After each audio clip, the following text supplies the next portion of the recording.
Kiba inspira profondément. Son corps se couvrit d'une lueur dorée. L'aura jaillit autour de lui, vibrant comme une onde vivante. En un instant, il disparut de sa position et réapparut devant un arbre, frappant de toutes ses forces. Son poing, chargé d'aura, heurta l'écorce avec un fracas assourdissant. Le tronc se fendit en deux, projetant des éclats de bois dans la brume. « Kiba !» s'écria Erika, stupéfaite par sa vitesse. Mais déjà, l'enfant bondissait vers un autre arbre, ses coups d'aura explosant l'un après l'autre, réduisant leur visage monstrueux en poussière de bois. Erwin, de son côté, se plaça devant Erika, Myrina et les deux fanboys.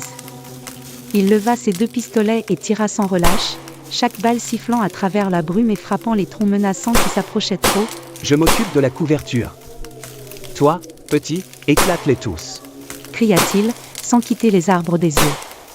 Les fanboys, accroupis derrière Myrina, tremblaient comme des feuilles, tandis que les deux sirènes, malgré leur peur, suivaient du regard le combat titanesque qui se déroulait sous leurs yeux.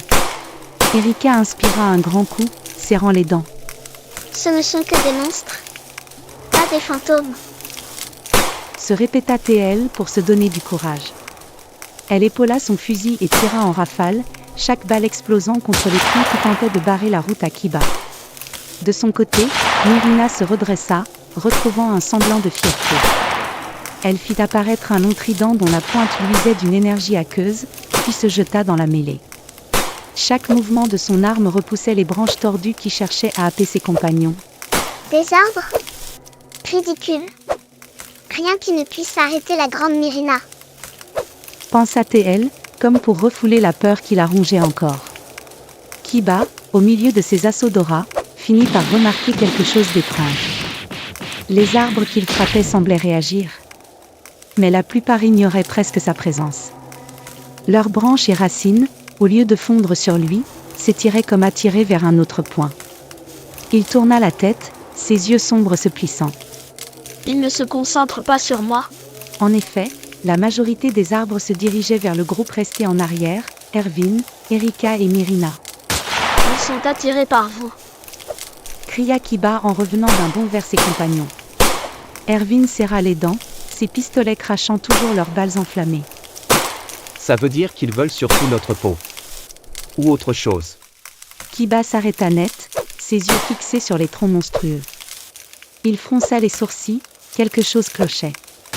Sur les visages noueux, une expression étrange se dessinait. De la colère.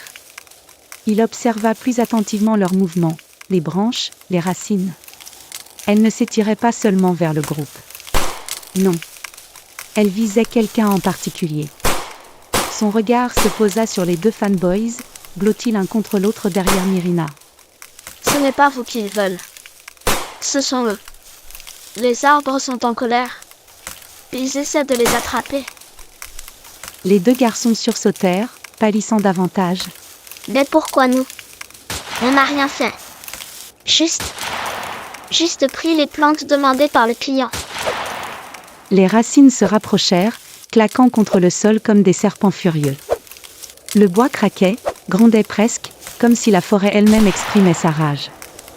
Erwin les fusilla du regard, réalisant « Ces plantes. Dites-moi que vous n'avez pas arraché ce que je pense. » Les racines se rapprochaient encore, leurs extrémités semblant palpiter comme des doigts vivants. Les deux fanboys reculaient à petits pas, les yeux exorbités.